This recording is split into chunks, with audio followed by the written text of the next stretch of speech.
Okay, so good afternoon. Today I'm very happy to introduce Professor Zoran Vondracek. He's from University of Zagreb, which is a capital city of Croatia. Yes, I'm very happy to have him as our colloquium speaker today.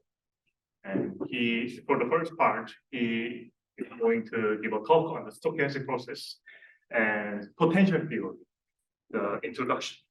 So please welcome him.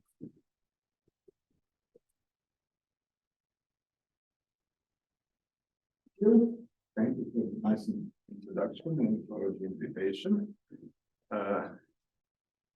As Professor Yang said, I'm from the University of Zagreb, but I'm spending 6 months at the SNU.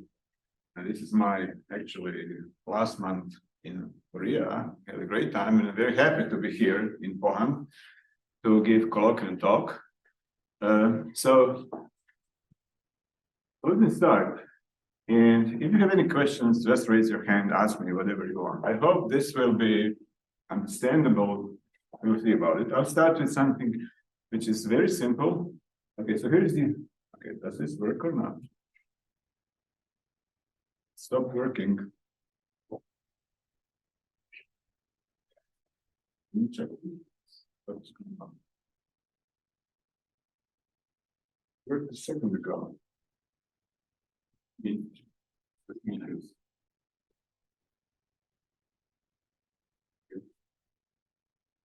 Works? Okay, now it works. Now it works. Sorry about that.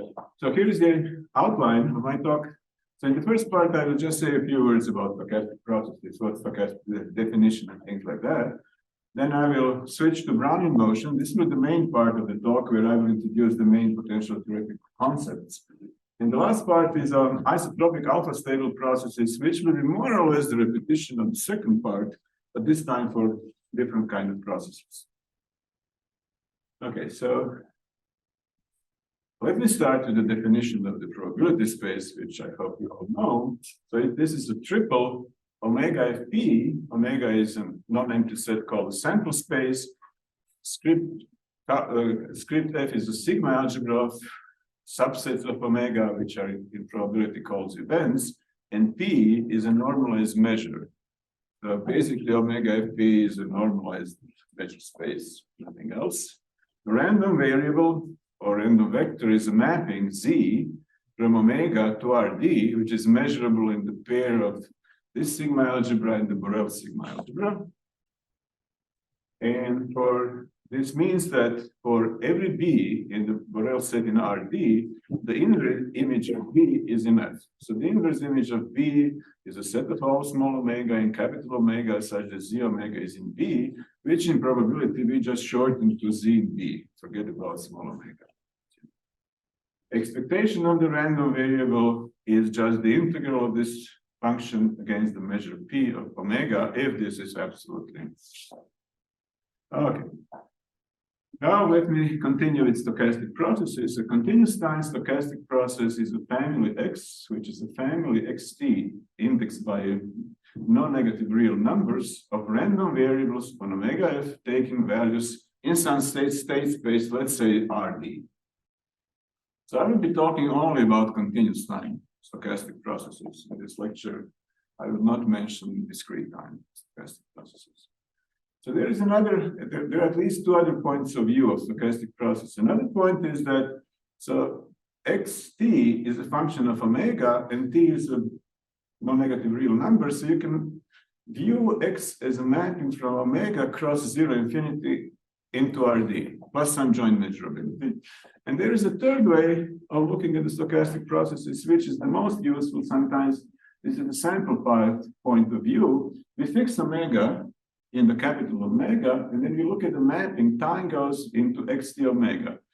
This is just a function from 0 infinity taking values in Rd. And this is called a sample path or trajectory. There are three different ways of looking at stochastic processes. You have to have all three in mind. So given the stochastic process x on omega f, I will define by ft naught the smallest sigma algebra generated by all random variables xt up to time t. And so you can think of, you should think of this as the history of the process X up to time t, or the information available from the process X up to time t. In the family, this boldface F is called the natural filtration of the stochastic process X. And this can be generalized a little bit.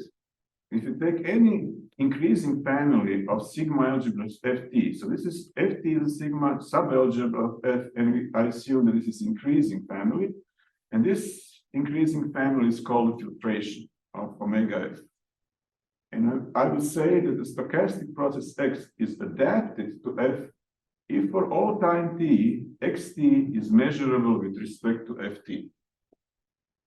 So this is F0 is apparently the smallest filtration to which the process is adapted, and that's why it's called the natural filtration. Okay, and a few words about martingales. Omega Fp is a probability space, F is a given filtration. Stochastic process X is called a martingale if it is adapted to F. The random variables, all random variables are integrable, and the most important property is the conditional expectation of xt given the sigma subalgebra Fs is Xs almost sure. So I haven't introduced the concept of conditional expectation, but this equality means essentially that the integral of xt over set A, which is in Fs, is the same as the integral of Xs over the same set for all A in Fs. And you can think of this conditional expectation of xt given Fs as the best prediction of xt given information up to time S. In particular, this condition implies that the expectation of the martingale is constant. Random time t is called an f stopping time or optional time if the event capital T is less than or equal to t is in ft for all t is larger than or equal to 0.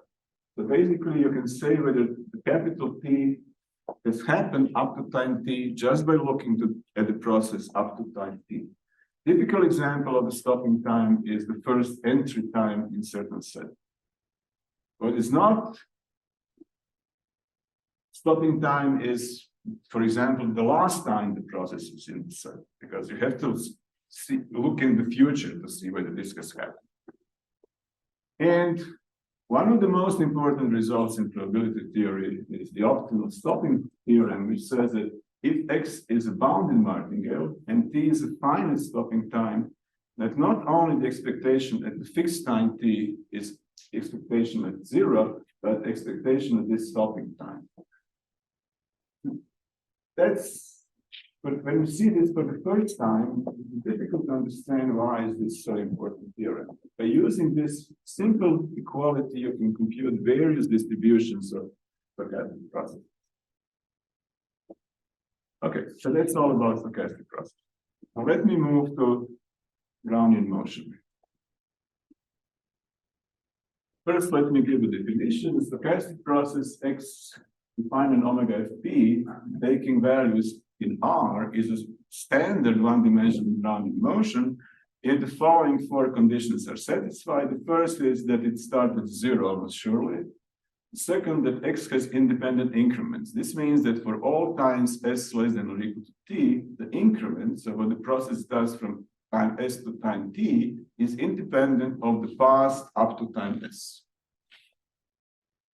Then the third one is that the increments are normally distributed, which means that the distribution of the increment xt minus xs is normal, centered with variance t minus s. And this basically means that this is the probability. And the third one, that for almost every omega in omega, the trajectory is continuous. And you've probably seen this before, and then if you've seen it, then you know that this fourth condition is actually a consequence of the first three that you can prove. And also, if you assume that the process has first two properties and that the increments are stationary and the process is continuous, then these increments have to be normal. So there are several ways how to define Brownian motion. I just put all four conditions. So now take the independent standard one-dimensional Brownian motion and put them in the vector. Then X is called a d-dimensional Brownian motion. So I will be concentrated at a multidimensional Brownian motion. So this is just a vector of independent one-dimensional Brownian motions. And X again has independent and stationary increments and always surely contains parts. So let me discuss Brownian motion and the Markov property. The independent with this increment property immediately implies the following Markov property of d-dimensional Brownian motion. For every fixed time s, you look at the process indexed by time t, xs plus t minus xs. So this is what the process does after time s. And this is also d-dimensional Brownian motion. And this process wt is independent of the history up to time s. So there is another way how to write this Markov property, which is useful.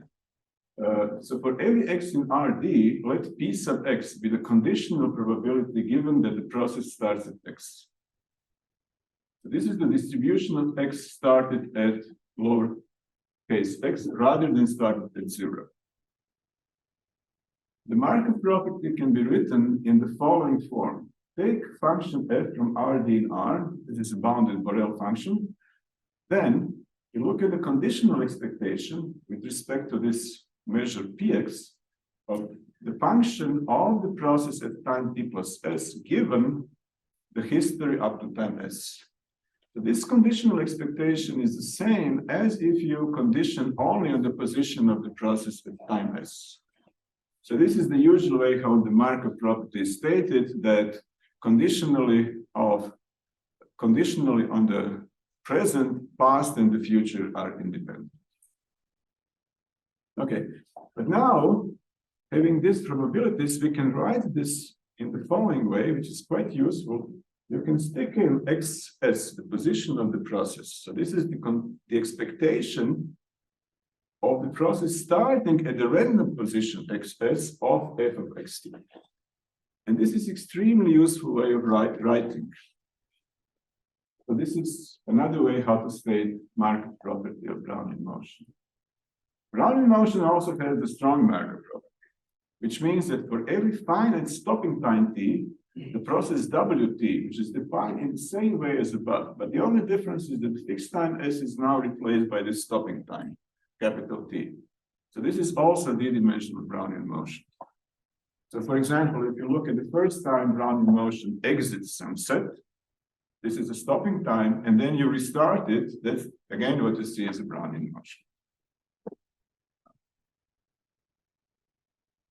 So let me say a few words about Brownian semigroup. For a bounded Borel function f, I define P sub t, f of x, as the expectation when the process starts with x of f of xt. This can be written as the expectation when the process starts at 0, f. Now I shift xt by the starting point x, and this is the formula for this expression. Okay, now I want to show. So I will give probably only two proofs. But here is the first proof. This is the semigroup. Take times t and s, and look at p t plus f of x. By definition, this is the expectation starting from x, f of xt plus s. Now, expectation is always equal to the expectation of the conditional expectation. I condition on the history up to time s. So this is this purple part. Okay, but now by using the form of the Markov property that I introduced here, I can replace this purple expression by the expectation starting at the random position xs f of xt. So this is by definition nothing but PTF computed at this xs here. And now I have expectation of some other function, not f but ptf at x, which is by the definition itself ps ptf at x. And this shows that pt plus s is pt times ps. So pt is a semigroup of bounded linear operators on bounded Borel functions.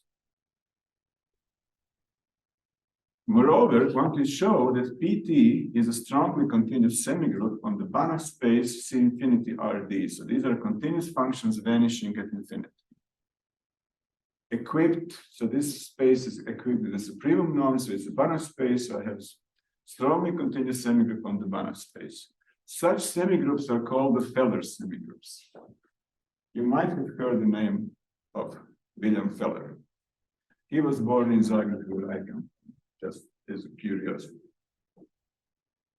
Okay, so once you have a semigroup, you want to discuss infinitesimal generator. So let PT be a Feller semigroup. So this works for any Feller semigroup, not necessarily the one that I introduced related to Brownian motion. Then you define the operator L on function f as a limit PTF minus f over t. So this is basically the derivative of the semigroup at 0. And the limit is taken in the corresponding Banach space. And the domain of this operator are all functions for which the limit exists. So this is called the infinitesimal generator of the strongly continuous semigroup, which you probably know. And if PT is the Brownian semigroup, then one can show that this twice differentiable continuously differentiable function are contained in this domain, and this operator L on such function is precisely 1/2 Laplacian operator, which is given here. And colloquially, one says the infinitesimal generator of the Brownian semigroup is the Laplace operator. Of course, one has to be sometimes careful about such expressions because this depends on the Banach space on which you want to consider the semigroup. And you can consider the semigroup also on the space of L2 integrable function of Rd. So I can show that the operator PT, which I introduced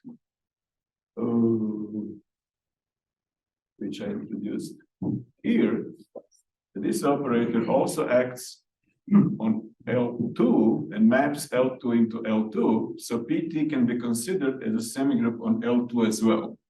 And then you can look at its generator again. Now this time the limit is taken in L2 with respect to the L2 norm. And again, the twice differentiable functions with complex support are contained in the domain. So why am I doing this? Because if f is in the domain of this infinitesimal generator considered on L2, then you can look at the inner product on L2 of negative LFF, which is simply negative 1/2 Laplacian f, which is negative LF, multiplied by fx. And now you do the integration by parts. And this becomes 1/2 integral over Rd, the absolute value of the norm of the gradient squared dx. And let me denote this by script EFF. Note that the right-hand side here requires less regularity. Here you require only first derivatives, and here you need second derivative. In this way, the quadratic form is more useful than the generator itself. And the form EFG, which is defined as the integral gradient f gradient g dx, is a symmetric form. It is closed and Markovian. Such forms are called Dirichlet forms. Okay. Now let me move. I'm doing okay to the potential operator. Take a function f on Rd, which takes values in non-negative real numbers. And for such function, define the potential operator, or something called the green potential. Gf of x is the integral over time of the semigroup.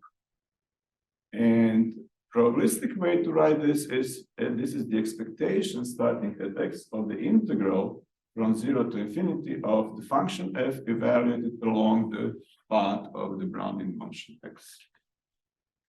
So if you would stick here e to the negative lambda t, then you would get the lambda resolvent.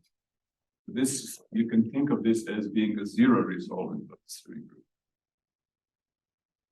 In particular, when the function f is the indicator of a Borel subset, then gxa will denote the operator g on this indicator, and this is going to be the expectation of the integral indicator xt in a dt.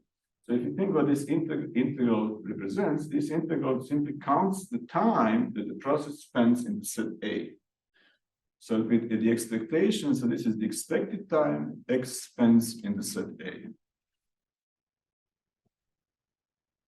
When d is bigger than or equal to 3, gx dot is an absolutely continuous measure with a density which is y minus x to the negative d plus 2, exactly the Newtonian potential.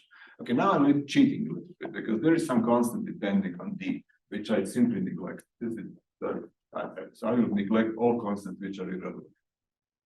So gxa is essentially the integral of a 1 over x minus y d minus 2 dy. That's not difficult to show. Okay, now let me discuss Dynkin's formula. Standard semigroup theory gives you that for all functions f in the domain of the infinitesimal generator L, pt fx minus fx is equal to the integral from 0 to t ps L fx ds. This comes from the standard semigroup theory. And in the stochastic process language, PTFX is the expectation starting from x, f of xt minus f of x. And by switching two integrals, you get the expectation integral from 0 to t lf x. This is something that is well known in functional analysis. I mean, this formula, this is just the probabilistic way of writing. So what is the advantage of probability here? The advantage is that in probability, you can most of the time replace the fixed time with stopping time. So probability gives much more. Let t be a stopping time such that the expectation of t is finite. By the strong Markov property or by the optional stopping theorem for martingales, you can prove this in different ways. The following Dynkin's formula is valid. So Dynkin's formula simply replaces the fixed time t with the stopping time capital T, here and here. Okay, so this is called Dynkin's formula. So let me describe how this Dynkin's formula is used, can be used.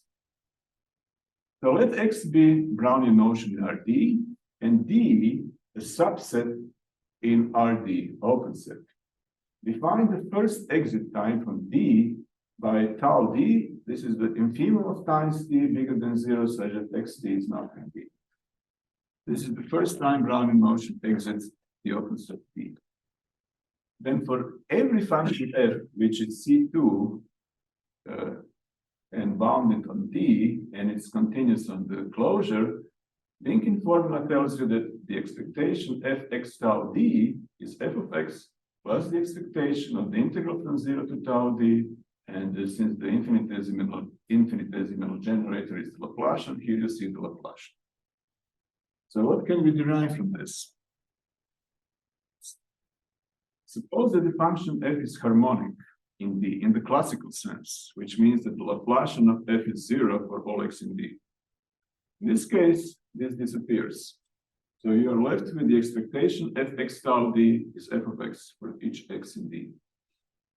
And so you can say that the value of the harmonic function at point x is equal to the expected value of f at the exit point of Brownian motion from the set D.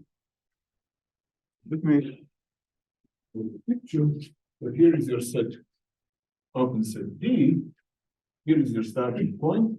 You run Brownian motion, and then it exits the set at some random position x tau D, which is going to be on the boundary because Brownian motion has continuous paths. So this is a probabilistic way of defining harmonicity.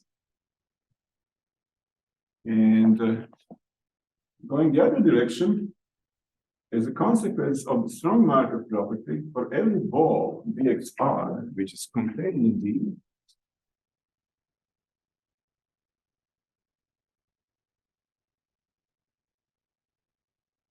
follows that f of x is the expectation of f when x exits its ball. So what is the distribution of the exit position which fall around x? Since Brownian motion is rotationally invariant, this is going to be a uniform measure on the ball. Basically, what this probabilistic expression is nothing but the integral over the boundary of the ball of the function with respect to the surface measure. And that's the usual definition of harmonicity. But basically, this means the probabilistic definition of harmonicity implies the analytical definition of harmonicity. Are there any questions about that? But again, this is the probabilistic definition of harmonicity. So let D again be an open subset of Rd connected with sufficiently smooth boundary. Sufficiently smooth, I'm not going to go into what is sufficiently smooth is thought. And let phi be a function on the boundary which is continuous and bounded if the boundary is not compact. Consider the following Dirichlet problem. So I want to find the harmonic function f in D which has the boundary value phi on the boundary of D. So how do I do that? Probabilistically, the solution is given by the following expression. This is the expectation of the Brownian motion starting at x of the function phi at the exit position from the set of D. So we have a function phi on the boundary. We run Brownian motion, exit at this position, compute the function phi here, take the expectation, and this gives you the solution of the Dirichlet problem. Okay, so this expression can be written as the integral over the boundary because the distribution is at the boundary of the function phi at c, px x tau d is in dz. So this is the exit measure, sometimes called the harmonic measure. The exit distribution, this one has a density, which I will denote by p super d xz. X is in d, z is on the boundary, and this density is called the Poisson kernel. Oops. And when d is the ball center, let's say 0 with radius r, then the Poisson kernel is explicitly known and it's given essentially by r squared minus x squared x minus z. And Poisson kernel is known only explicitly for the balls, otherwise it does estimate. Okay, so far so good. Now let me discuss a little bit about what is harmonic inequality and boundary harmonic inequalities, or boundary harmonic principle. The harmonic inequality is a result relating the values of positive harmonic functions at two interior points. So what does it say? Take a domain in Rd and K subset of D which is compact. Then the result says that there exists a constant C such that for every non-negative harmonic function h on D, sub hx on K is less than or equal to constant C in hx over K, or equivalently hx is less than chy for all xy and K. So there's the harmonic inequality that is used to prove harmonic theorem, and you can prove the Wheel's property, several things. Okay, so what I'm more interested in is the so-called boundary harmonic principle. This is a result saying that if two positive harmonic functions decay to 0 at some portion of the boundary, then they decay at the same rate. And this means the following. So let D be a domain, again with sufficiently smooth boundary, Lipschitz suffices, alpha Hilbert suffices also. Let V be, so let me try to. Here is my D. Let V be an open set, and I will draw this open set as a ball of certain radius r around some point Q at the boundary. But this, in principle, can be any open set. There is some reason why I'm drawing the ball. Okay, and K subset V compact set. Again, I will take for K with a closed ball of radius R over 2. So this is going to be my K. So this statement says that there exists a constant C such that whenever U and V are positive and harmonic functions in D intersection V, so they should be positive and harmonic here. And U and V should vanish continuously on the boundary of the intersection V, which is this part. So they vanish on this part of the boundary, go to 0. Then claim is that Ux over Vx is bounded by a constant Uy over Vy for all xy in K intersection V. For all xy in this part. A little somewhat smaller ball than this part.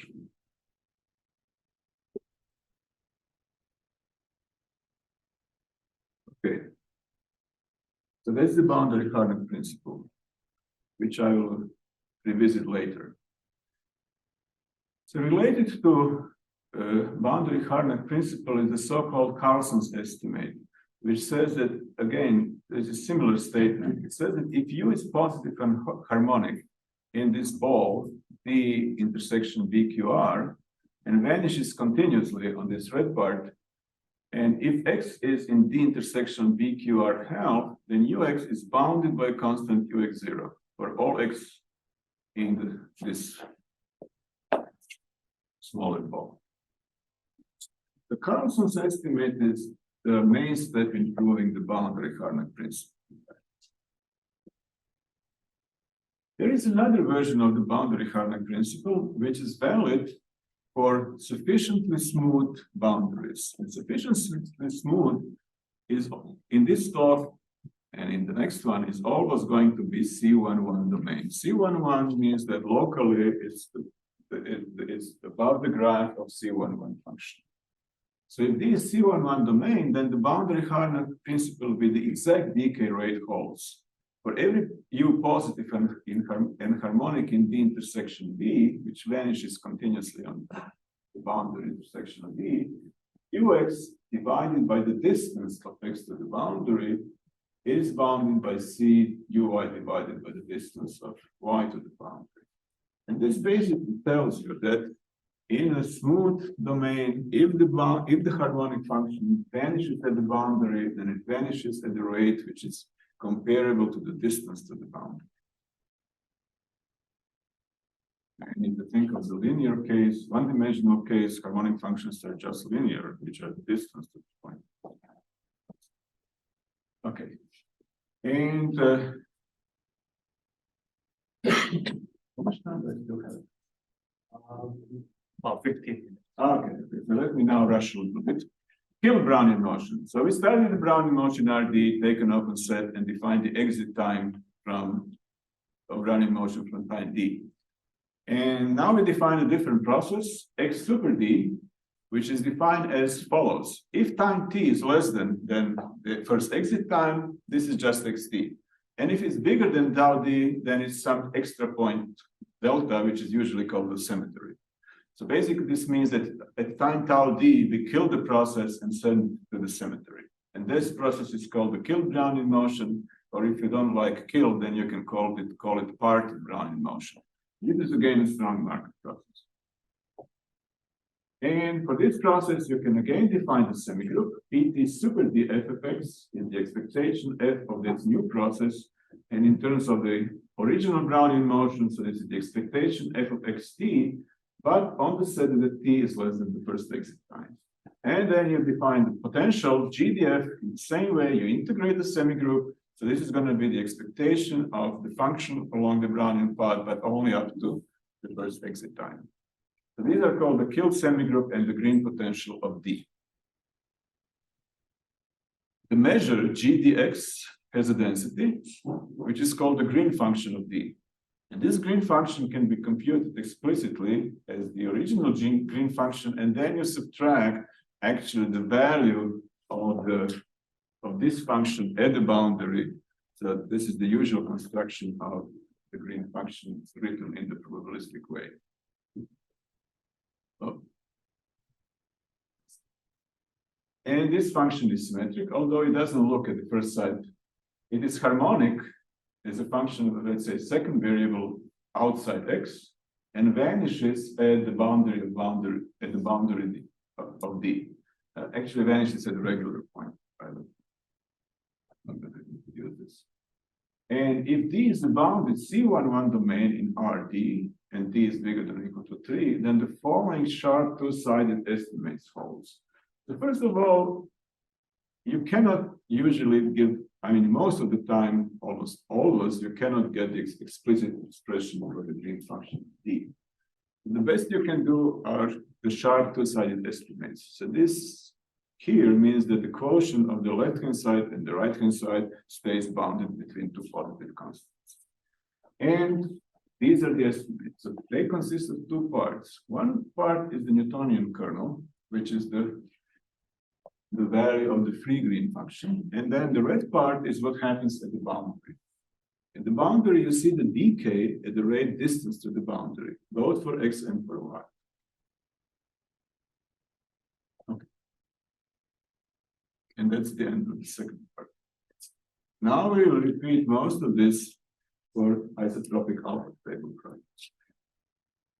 So let us recall a definition of the d-dimensional Brownian motion. It starts at 0 almost surely. It has independent increments, it has stationary increments, and it has continuous paths. If you remove the last drop, the continuity of paths, and replace it by the requirement that the paths are right continuous and have limits, which in probability are usually called Cadillac functions. This gives you the family of Levy processes, so the processes with independent and stationary increments. So we keep independent increments and stationary increments and forget about everything else. And the Levy process with values in 0 infinity is usually called the subordinator. And the paths of the subordinators are non-decreasing. Okay, because go up and up. So let me introduce the characteristic exponent of the Levy process. X is a Levy process, and the distribution of position of the Levy process at time t is described by its characteristic function, or same thing as the Fourier transform of the distribution. So I look at the e to the I theta x theta, this is the inner product in Rd, and compute the expectation. So this is simply the integral over Rd e to the I theta x with respect to distribution of x. And this is equal to the e to the negative t, some function of psi of theta. And this function goes from Rd into C and is called the characteristic exponent of x. And is given by the celebrated Levy-Khinchin formula, which tells you that this exponent is equal to I, inner product of some vector A theta, A is in Rd, plus 1/2 q theta, where q is a positive semi-definite quadratic form of Rd. And then you have this part, which is integral of this expression against the measure nu, which is on Rd without 0, such that this measure integrates 1 minimum x squared. And this measure is called the Levy measure. And the Levy measure describes the intensity of jumps of the Levy process in a certain way. And the triple AQ nu is called the characteristic triple. Okay, the reason you have to add this, you want to make this integral, this expression integrable, and this will be if this has the rate, if it is comparable to x squared. Okay, this A is can be called the linear term. Some people call it drift, but this is misleading. Don't call it drift. Okay, when x is Brownian motion, A is 0. There is no linear term. Nu is 0. There are no jumps, and q theta is just theta squared and normal theta squared. Okay, this leads us to generalization of Brownian motion, especially this exponent, which is theta squared, to the following. The isotropic or rotation invariant alpha stable process, alpha is between 0 and 2, is given by the characteristic exponent psi theta is theta to the power alpha. So we replace this 2 by alpha, which is smaller than 2 and bigger than 0. And it can be shown that this is equal to some constant dependent on alpha d, this expression, which appears in this in the Levi-Hinton formula, and the measure is x to the negative d minus alpha. So this constant also enters the measure. What's the measure for the integration? Is it Lebesgue measure? Oh yeah, that's the Lebesgue measure, yeah. Sorry, dx is missing, sorry about that. I usually forget about dx, and it's clear what it has to be. Okay, the isotropic alpha stable process is a purely discontinuous process, meaning that there are no continuous parts. So there is no linear term and no quadratic form. And the intensity of jumping from x to y is proportional to the distance between x and y to the power negative d minus alpha. So note that x and y are very close, the intensity of jumps is very large. If they are far apart, then this decreases. Okay, now let me just say one sentence about the stable here. Why is it called stable process? Because it has the following stability property. Take any c positive, let's say 10, then speed up the process by the factor 10. Then you have to shrink the space by the factor c to the negative 1 over alpha, and you get the same thing that you started with. And this holds for every c. For Brownian motion, you have 1 over square root of c xct, which is precisely. So let me discuss stable subordinators in subordinate Brownian motion. So this will be another way how to understand isotropic stable process. The alpha half stable subordinator is a Levi process with values in 0 infinity, which start at 0. And now I compute the Laplace transform of the distribution of the process at time t. So this is the expectation of e to the negative lambda st. And it can be shown that this is e to the negative t lowercase psi lambda, where this function lowercase psi of lambda is integral from 0 to infinity, 1 minus e to the negative lambda s. And the purple part is the Levi measure of the subordinator. So it's proportional to s to the negative 1 minus alpha over 2. And this integral is actually equal to the lambda to the power alpha over 2. Okay. So now let me take a d-dimensional Brownian motion and an independent alpha stable subordinator. And then consider the process x defined in the following way. X at time t is Brownian motion, but now time changed, and the time change is given by the subordinator st. So you can think of this as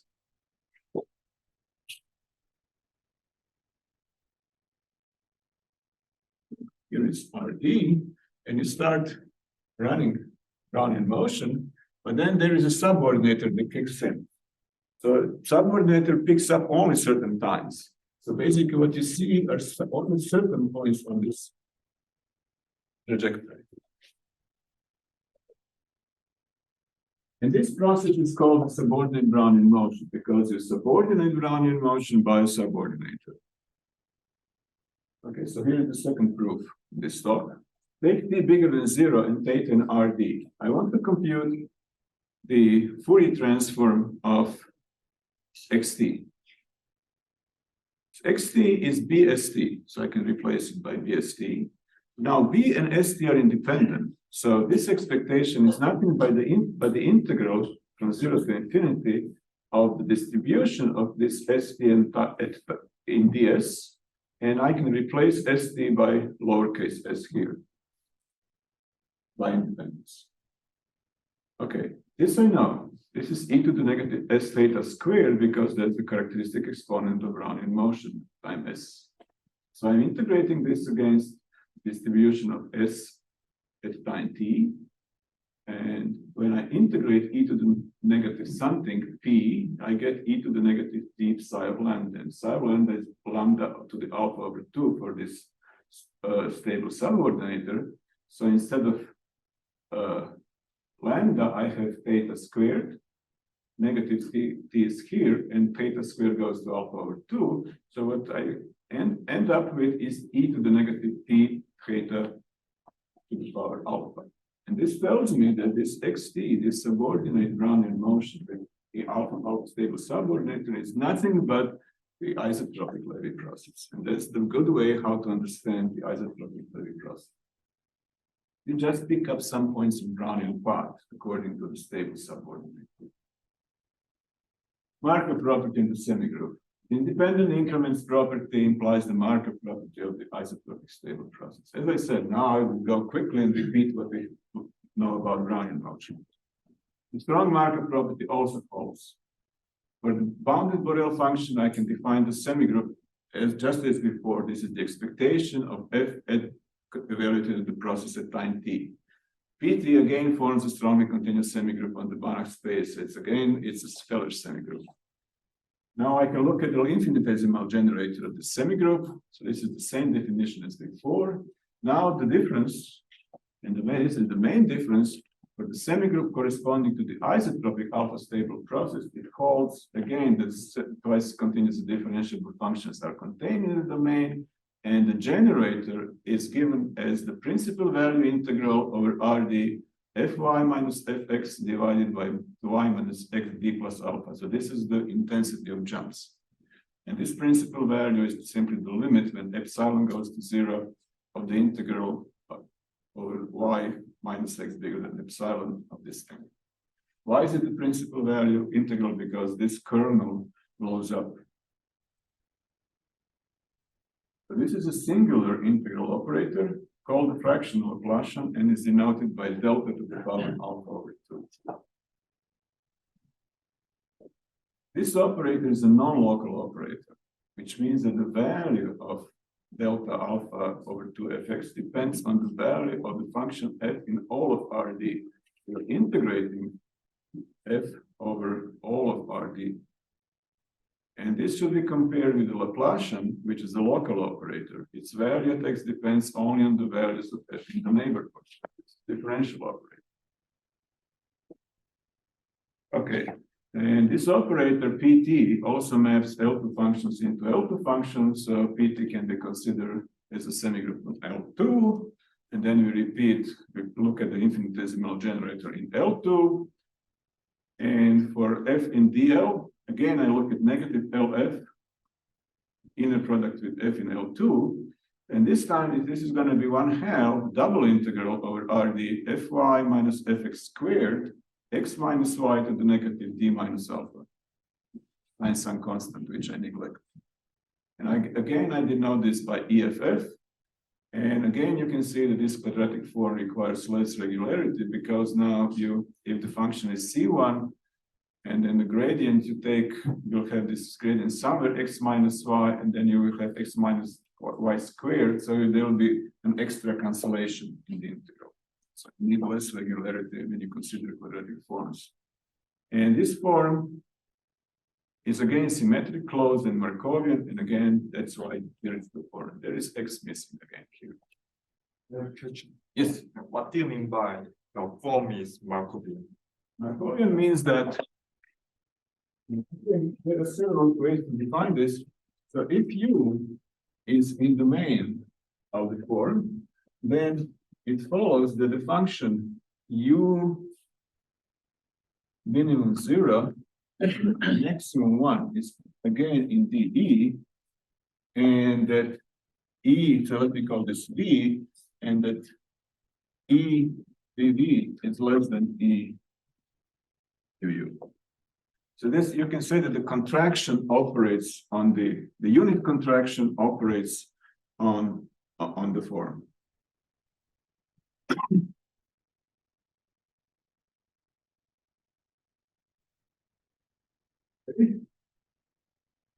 Again, we define the potential operator in the same way. There's nothing new.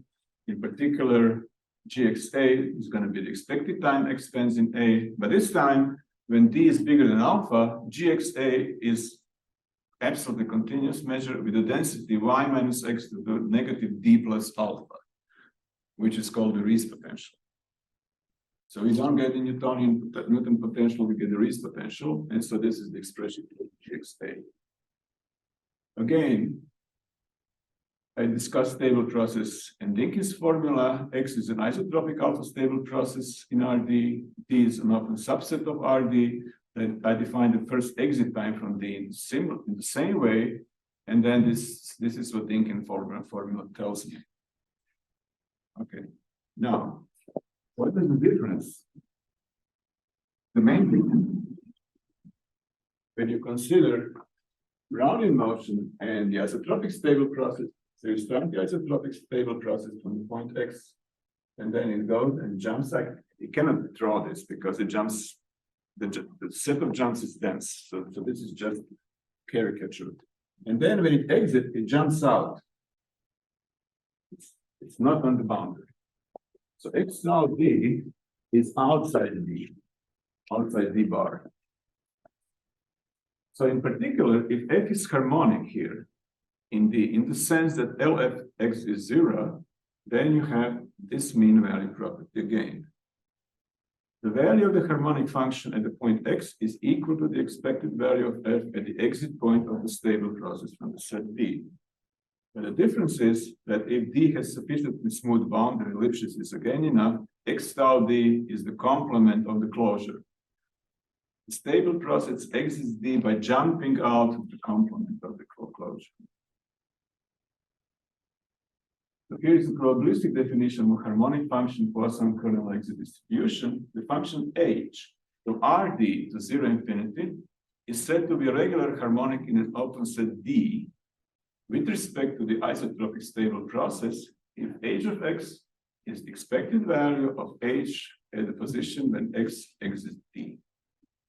Notice one thing, that for the Brownian motion, H was defined only on D. You consider, if you discuss harmonicity in D, with the local operators, the function, it is sufficient that the function is defined only in D. Here, for the non-local operator, the function has to be defined everywhere.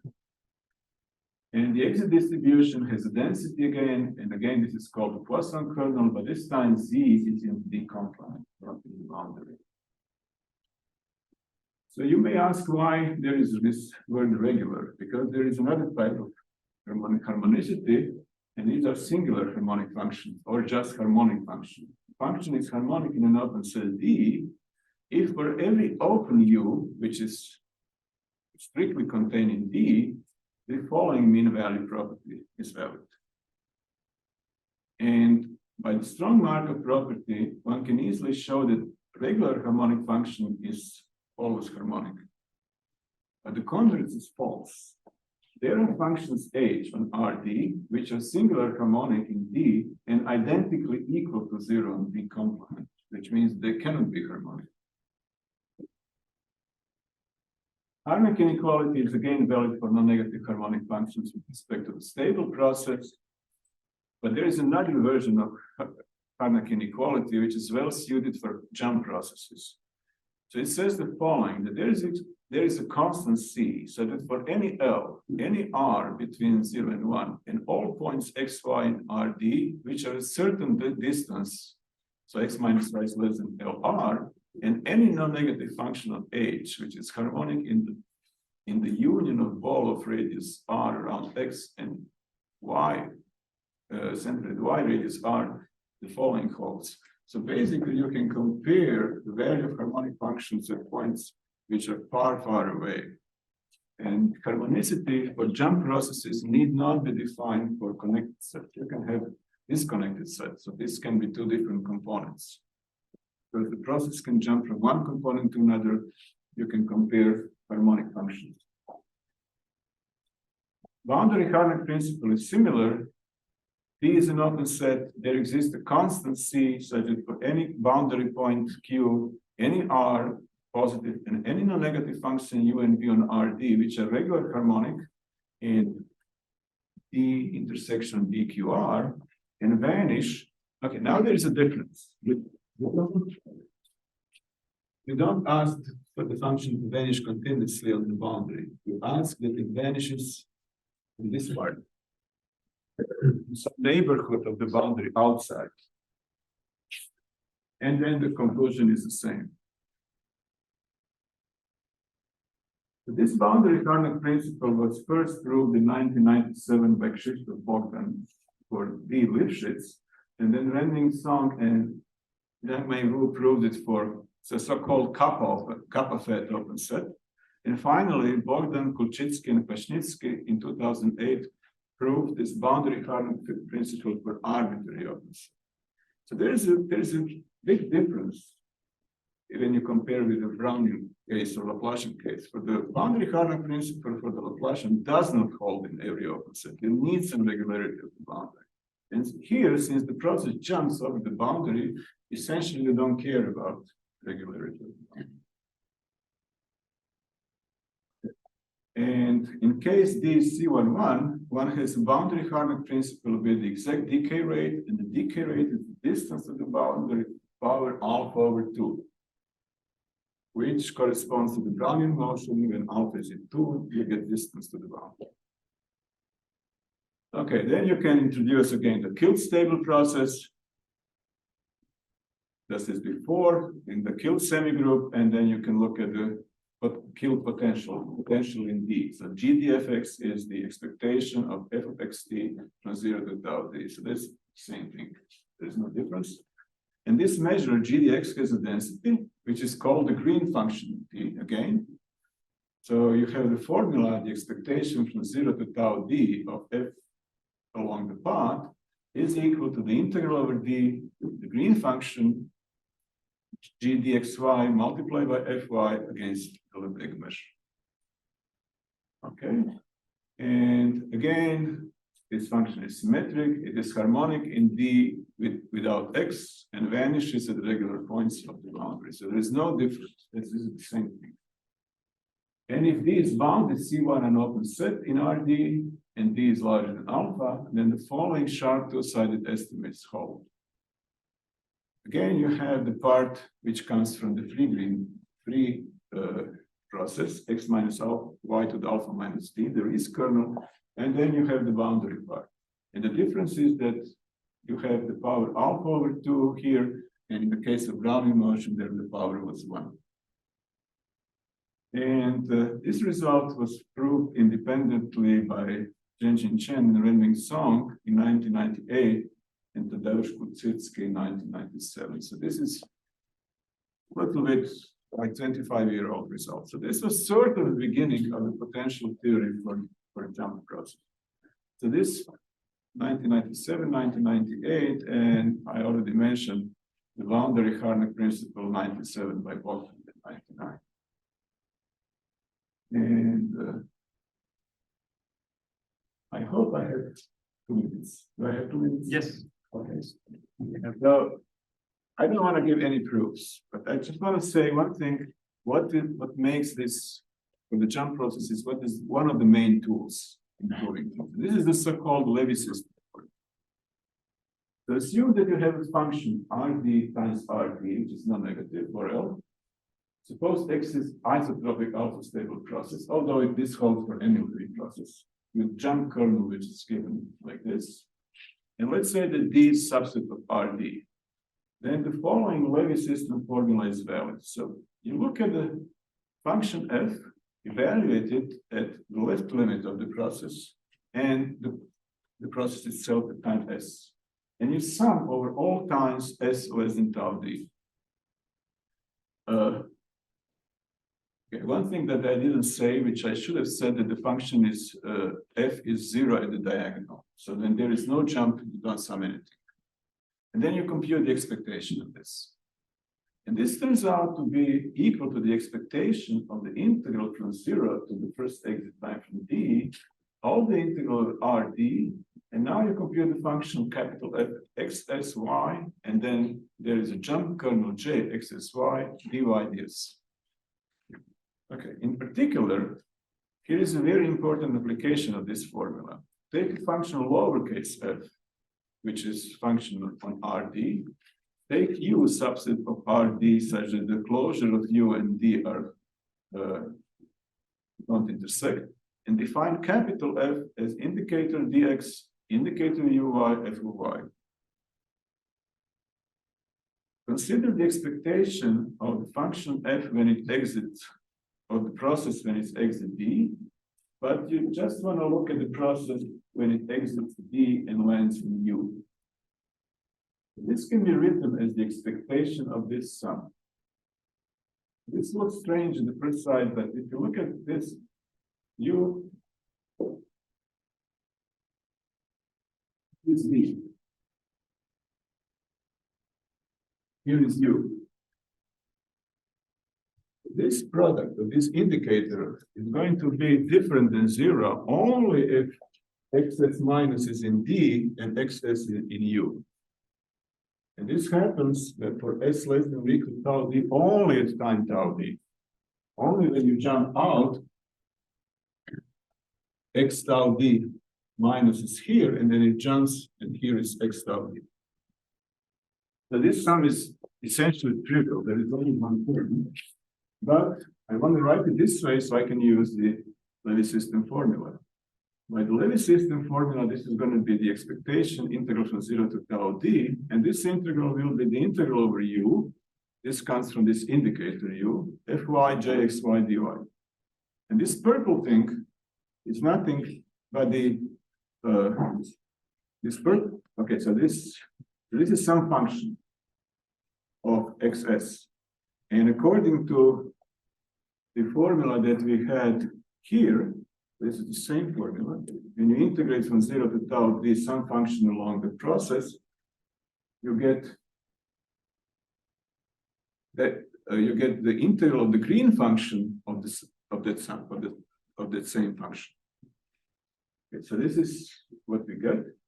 In particular, if f is identically 1, so this disappears. What you have on the left-hand side is probability starting from x that x, when it exits the d, will land in u. And we can write this as the integral over u of the Poisson kernel. And this side is simply integral over u, integral over d, g dxz, jzy dz. And this means that this purple stuff and this purple stuff, they're equal.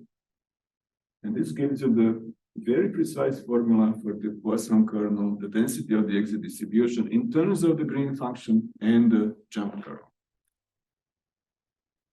Thanks for your attention. Sum it up.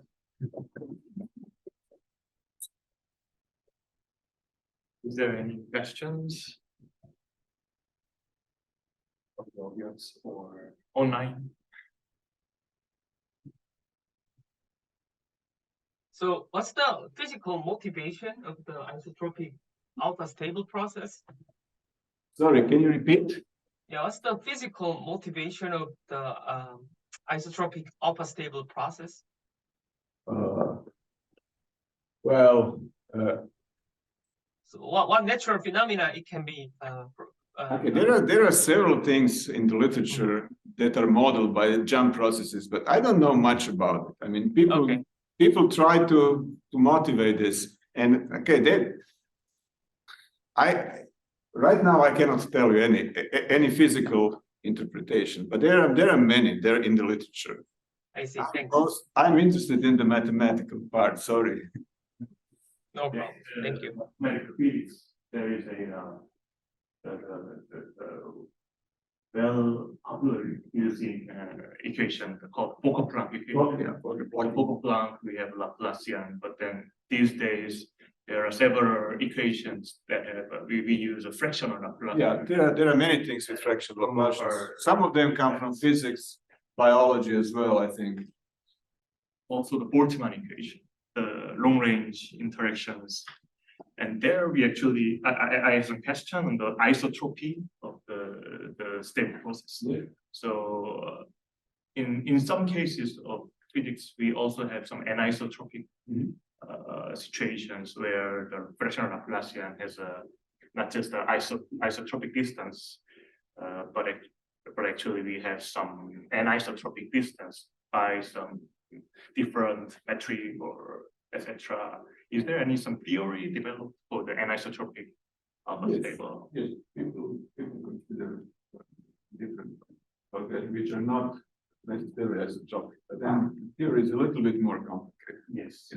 That also, maybe it also depends on all different kinds of the definitions of fractional derivatives. Yes. Because there's one way to define using Fourier transform, but also there are many other ways to define fractional derivatives. Yes, but this was just fundamentals, very basics. Yeah.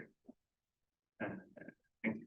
And any other questions? I see the previous slide. Previous Yeah, slide. previous slide. Yes.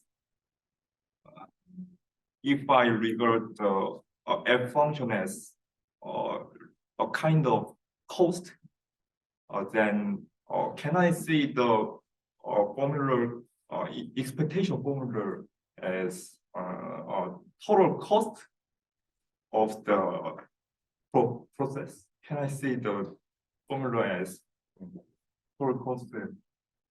Yes. Yes, you can read. Sorry. If you interpret f as a cost of something, then you can see the left-hand side as a total cost up to time tau d, and then you can compute it this way. What it didn't say is this is basically again a consequence of the optical stopping theorem for the martingale. If you look at the left-hand side, you sum from s to fixed t and subtract the integral from 0 to t of and then what you get is a martingale. So this is just the optimal stopping theorem. Again. Yes. Can I go back and see the definition of singular harmonic? Yes.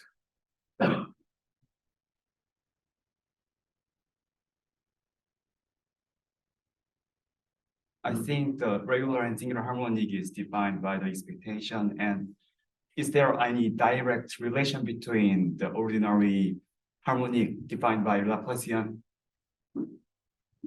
No, this is different.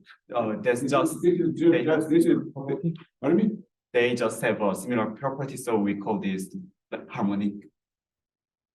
We call it harmonic because of two reasons. One is the probabilistic definition, which is like this. So this is the mean value probabilistic. The other one is that these are functions which are annihilated by either Laplacian or fractional Laplacian. So that's why it's called harmonic. I think that you can call, you take any second order operator or integral differential operator, and you can call a function which this operator annihilates harmonic function. So that's why it's called harmonic. Does it satisfy the mean value property? Yes, it says the mean value property. Thank you. It satisfies the mean. So this is the mean value property. If you take D to be a ball, so you do that, and X is the center of the ball. So the value of this function at the center of the ball is the integral over exterior of the ball of this function times some constant. Thank you. Yeah, that's the real mean value. Although this is not the integration over the boundary, this is the integration over the complement. Yes. Is there any intuition understanding between the jump and the singular comment? Sorry, I understand that the singular measure x minus y d minus d minus alpha makes the jump in the Brownian motion. Sorry, I cannot follow. In the Levy measure, Yeah. I understand that x minus y minus d minus alpha, Yeah. which makes singularity in the integral, Yes. makes the jump in the Brownian motion. So I think he's asking why we have a kind of a jump phenomena for alpha less than 2.